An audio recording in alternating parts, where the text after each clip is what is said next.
Welcome to subtopic Molecular Kinetic Energy and Internal Energy. Molecular Kinetic Energy.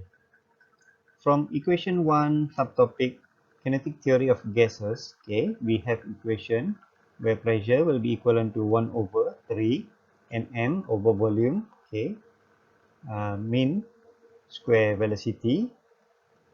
And then let's say we rearrange the equation into equation 2.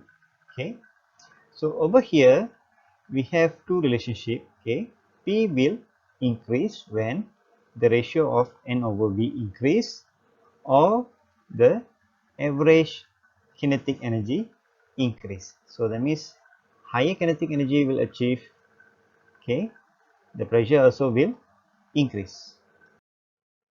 Okay, rearranging equation 2, we will end up with this, and PV will be equivalent to NKT. So once we replace this inside, we will end up with this equation. And then once we rearrange the equation, half mv square will be equivalent to 3 over 2 kt. And half mv square also will be equivalent to ktr, which will be average translational kinetic energy of a molecule. Therefore, we will end up with KTR, which will be equivalent to 3 over 2 KT, which is also equivalent to 3 over 2 R over NA times T, where T will be the absolute temperature, K will be the Boltzmann constant, R will be the molar gas constant, and Na will be the Avogadro constant.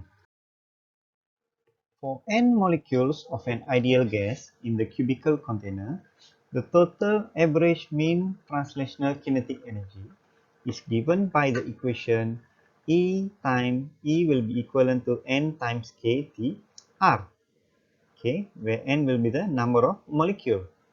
So once we expand the equation, we will end up with E, which will be equivalent to 3 over 2 NKT, where K will be the Boltzmann constant.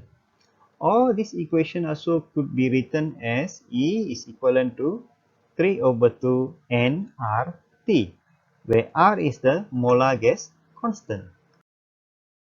For the principle of equipartition of energy, states that the mean average kinetic energy of every degrees of freedom of a molecule is equivalent to half kT or half RT.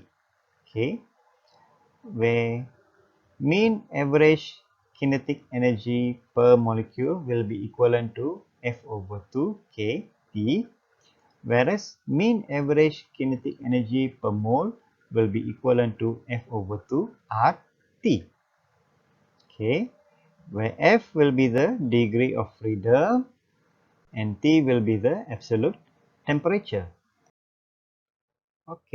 For degree of freedom, is the number of independent ways in which an atom or molecule can absorb or release or store the energy.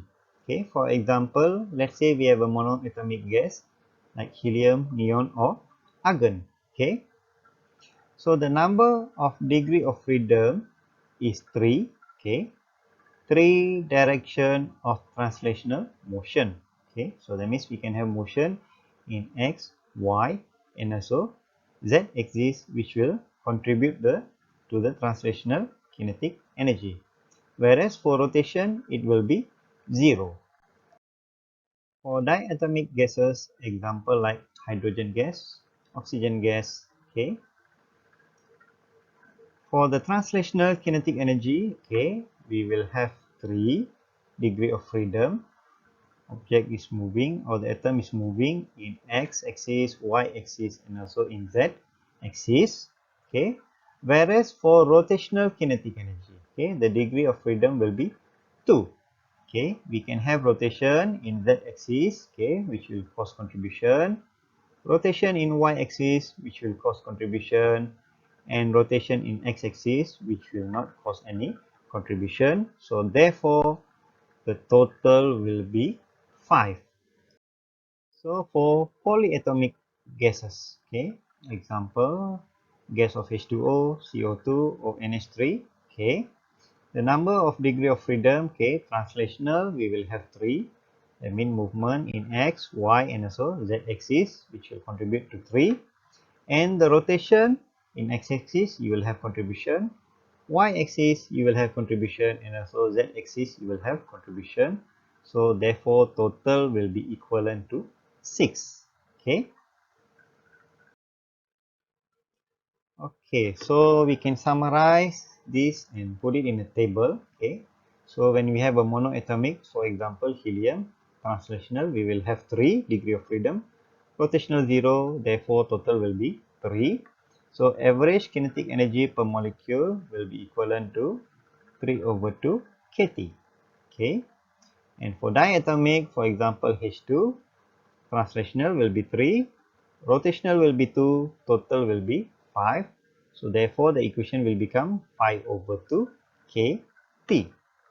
Whereas for polyatomic, okay, let's say H2O, translational will be 3, rotational will be 3, total will be 6. Okay, therefore it will be equivalent to 6 over 2 kT, which also will be equivalent to 3 kT.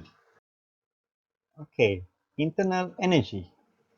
The sum of the total kinetic energy and total potential energy of the gas molecule. But in ideal gas, the intermolecular forces are assumed to be negligible.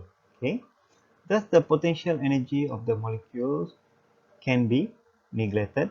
Okay, thus therefore for n number of molecule, internal energy will be equivalent to number of the atom or molecule times with the average kinetic energy. Okay, therefore we will end up with U will be equivalent to F over 2 NKT, and since K is equivalent to R over NA, okay, therefore we also can equate internal energy will be equivalent to F over 2 NRT. Okay, that's all. Have a nice day.